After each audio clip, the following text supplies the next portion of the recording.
កាត់បានបងប្អូនបាទ01ហ្នឹងហើយមិនសិនប្រអប់លេខស្អាតបងប្អូនចង់ស្ទុះល្អបាទមិនសិនតិចល្ងាបាទឡានវាស្ទើរថ្នាំបងប្អូនណាបាទឡានស្ទើរថ្នាំហើយវាប៉ះមុខខាងស្ដាំបន្តិចបាទហើយឯកសារគ្រប់អត់ខ្វះទេបាទល្មមប្រើបងប្អូនណា1250បាទស្រួលជាងជិះម៉ូតូឆ្ងាយបាទក្នុងអីស្អាតសមរម្យឡានវាស្ទើរថ្នាំបងប្អូនណាបាទនេះវាមានកប៉ិតមានអីខ្ញុំអត់បានធ្វើទេនេះខ្ញុំលក់ទាំងចឹងបាទខ្ញុំអត់តាន់បានរៀបចំទេបាទស្ទើរខាងក្រោយបាទថ្នាំបងប្អូនណាបាទនេះខាងនេះវាឡើងកទុះថ្នាំអញ្ចឹង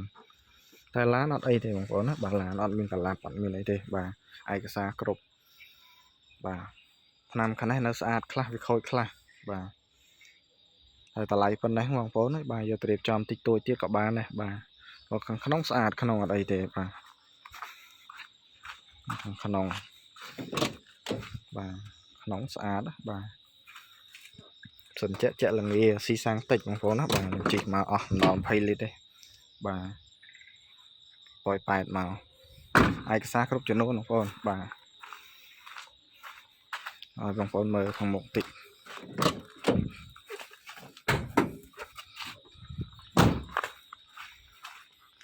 ឡានជិះស្រួលបងប្អូនប្រឡែងដៃបានបាទ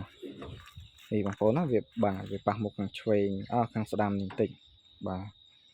ខាងនេះស្អាតអត់អីទេណាបាទ1250បងប្អូនណាបាទខ្លាញ់ចង់បានយកទៅប្រើអីតាក់តងមកបាន